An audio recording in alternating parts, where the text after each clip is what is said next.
Hi friends, ಹೇಗಿದ್ದೀರಾ? ಎಲ್ಲರೂ ಆರಾಮಿದ್ದೀರಾ? ನಾನು ಇವತ್ತು ಸಿಂಪಲ್ಲಾಗಿ ಗೀ ಪುಡಿ ದೋಸೆ ಯಾವ ಥರ ಮಾಡೋದು ನೋಡೋಣ. ಆದರೆ ನಾನು ಗೀ ಹಾಕಿಲ್ಲ, ಎಣ್ಣೆ ಹಾಕಿನಿ. ನಮ್ಮ ಮನೆಯಾಗ ಯಾರು ಗೀ ಇಷ್ಟಪಟ್ಟು ತಿನ್ನೋದೇ ಇಲ್ಲ. ಹಂಗಾಗಿ ಅದು ಪುಡಿಗೆ ಬೇಕಾಗಿರೋದು ನೋಡ್ಕೊಳ್ಳೋಣ. ಕಡಲೆಬೇಳೆ ಹಾಕಿ ಸ್ವಲ್ಪ ಕಲರ್ ಚೇಂಜ್ ಆಗೋವರೆಗೂ ಫ್ರೈ ಮಾಡ್ಕೊಳೋದು. ಕಡಲೆಬೇಳೆಗಿಂತ ಸ್ವಲ್ಪ ಕಡಿಮೆ ಕ್ವಾಂಟಿಟಿಯಲ್ಲಿ ಉದ್ದಿನಬೇಳೆ ಎರಡು ಸ್ವಲ್ಪ ಕಲರ್ ಚೇಂಜ್ ಆಗೋವರೆಗೂ ಫ್ರೈ ಮಾಡ್ಕೋಬೇಕು. ಟೇಸ್ಟ್ ಮಾತ್ರ ಚೆನ್ನಾಗಿತ್ತು. ಕಲರ್ ಚೇಂಜ್ ಆದಮೇಲೆ ತೆಗೆದುಬಿಟ್ಟು ಆಮೇಲೆ ನಾವು ಒಣಮೆಣ್ಸಿನ್ಕಾಯಿ ಹಾಕ್ಕೋಬೇಕು. ನಾನು ಎಲ್ಲ ಬ್ಯಾಡಗಿ ಹಾಕಿದರೆ ಚೆನ್ನಾಗಿತ್ತು. ಸ್ವಲ್ಪ ಖಾರ ಇರಲಿ ಅಂತ ಗುಂಟೂರು ಕಾಯಿ ಹಾಕ್ಬಿಟ್ಟೆ. ಕಲರೇ ಬರಲಿಲ್ಲ, ಖಾರ ಇತ್ತು, ಪುಡಿ ಕಲರ್ ಬರಲಿಲ್ಲ. ಆಮೇಲೆ ಸ್ವಲ್ಪ ಹಸಿ ಕರಿಬೇವು ಹಾಕಿ ಫ್ರೈ ಮಾಡಿಕೊಂಡು ತಗೊಂಡೆ. ಒಂದು ಸ್ವಲ್ಪ ಹುಣಸೆಹಣ್ಣು, ಸ್ವಲ್ಪ ಗ್ಯಾಸ್ ಎಲ್ಲ ಆಫ್ ಮಾಡಿದ ಅದು ಹೀಟ್ ಇರುತ್ತಲ್ಲ ಕಡಾಯಿ, ಅದರಲ್ಲಿ ಸ್ವಲ್ಪ ತೇವಾಂಶ ಹೋಗೋಕ್ಕಷ್ಟೇ ಫ್ರೈ ಮಾಡಿಕೊಂಡೆ ಅಷ್ಟೇ. ಒಂದು ಬಟ್ಲದಷ್ಟು ಉರಿಗಡಲೆ ಅಥವಾ ಹಚ್ಚಗಡಲೆ ಏನೋ ಅಂತೀವಲ್ಲ ನಾವು, ಅವು ತೊಗೊಂಡು ಒಂದು ಮಿಕ್ಸಿ ಜಾರಿಗೆ ಹಾಕ್ಕೊಂಡೆ.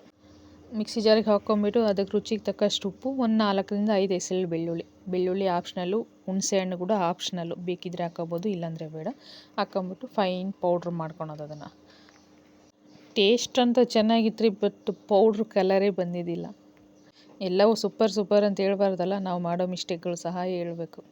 ನೋಡಿ ಪುಡಿ ಹೆಂಗೆ ವೈಟ್ ಕಲರ್ ಬಂದಿದೆ. ಟೇಸ್ಟ್ ಅಂದರೆ ಸೂಪರಾಗಿತ್ತು. ಮತ್ತು ಒಂದು ತವ ಇಟ್ಬಿಟ್ಟು ನಾವು ಆಯಿಲ್ ಅಪ್ಲೈ ಮಾಡಿದೆ. ಅದಕ್ಕೆ ದೋಸೆ ಒಯ್ಕೊಳ್ಳೋದು. ದೋಸೆ ಇಟ್ಟು ಹೇಳಿದ್ದೆ ನಾನು ಹಿಂದೆ ವೀಡಿಯೋದಲ್ಲಿ, ಕಲರ್ ಚೆನ್ನಾಗಿ ಬರಬೇಕಂದ್ರೆ ಸ್ವಲ್ಪ ಸಕ್ಕರೆ ಮಿಕ್ಸ್ ಮಾಡಬೇಕು. ದೋಸೆ ರೆಡ್ಡಾಗಿ ಬರುತ್ತೆ, ಕ್ರಿಸ್ಪಿಯಾಗಿ. ನಾನು 1-2 ಈರುಳ್ಳಿ ಹಚ್ಚಾಕಿದ್ದೆ, ಅದಕ್ಕೆ ಸ್ವಲ್ಪ ಟೇಸ್ಟ್ ಇರ್ತೈತೆ ಅಂಥೇಳಿ. ಹಿಟ್ಟು ಹಾಕ್ಬಿಟ್ಟು ತುಂಬ ಸವರ್ಕೊಂಡು ಸ್ವಲ್ಪ ಮೇಲೆ ಎಣ್ಣೆ ಹಾಕೋದು. ಆವಾಗಲೇ ಹೇಳಿದ್ನಲ್ಲ, ನಮ್ಮ ಮನೇಲಿ ತುಪ್ಪ ಯಾರು ಇಷ್ಟಪಟ್ಟು ತಿನ್ನೋದಿಲ್ಲ, ಹಂಗಾಗಿ ಎಣ್ಣೆನೇ ಬಳಸ್ಕೊತೀನಿ ನಾನು. ಹೊಸಬ್ರು ಯಾರಾದರೂ ವಿಡಿಯೋ ನೋಡ್ತಾಯಿದ್ರೆ ನನ್ನ ಚಾನಲ್ನ ಸಬ್ಸ್ಕ್ರೈಬ್ ಮಾಡಿರಿ. ಇನ್ಸ್ಟಾಗ್ರಾಮಲ್ಲಿ ನೋಡ್ತಿದ್ರೆ ಬಯೋದಲ್ಲಿ ಲಿಂಕ್ ಇದೆ, ಪ್ಲೀಸ್ ಸಬ್ಸ್ಕ್ರೈಬ್ ಮಾಡಿರಿ ನನ್ನ ಯೂಟ್ಯೂಬ್ ಚಾನಲ್ನ. ಮತ್ತು ಎಲ್ಲರೂ ಹೇಗಿದ್ದೀರಾ ಕಮೆಂಟ್ ಮಾಡ್ರಪ್ಪ, ಕಮೆಂಟ್ ಬಾಕ್ಸಲ್ಲಿ ಯಾರಾದರೂ ಒಬ್ಬರು. ದೋಸೆ ಗರಿ ಬರಬೇಕಂದ್ರೆ ಅವಲಕ್ಕಿ ಹಾಕ್ಬೇಕು, ಅದಕ್ಕೆ ನೆನೆಸಿ ರುಬ್ಬಬೇಕಾದ್ರೆ. ಇನ್ನೊಂದು, ನಾನು ಯಾವುದಕ್ಕೂ ಸೋಡಾ ಪುಡಿ ಬಳಸಲ್ಲ ಇಡ್ಲಿಗೆ ಮತ್ತು ದೋಸೆಗೆ. ಬೆಳಗ್ಗೆ ಎದ್ದಾಗ ಉಪ್ಪು ಮತ್ತು ಸಕ್ಕರೆ, ಸ್ವಲ್ಪ ಬಾಂಬೆ ರವೆ ಬರುತ್ತಲ್ಲ, ಮೀಡಿಯಮ್ ರವೆ, ಅದು ಹಾಕಿ 1 ಅವರ್ ಮುಂಚೆ ಮಿಕ್ಸ್ ಮಾಡಿ ಇಟ್ಬಿಡ್ತೀನಿ. ಕಲರ್ ನೋಡ್ರಿ ಚೆನ್ನಾಗಿ ಬರುತ್ತೆ ದೋಸೆ. ಇದು ಕಾಂಬಿನೇಷನ್ ಬಂದು ಶೇಂಗಾ ಚಟ್ನಿ.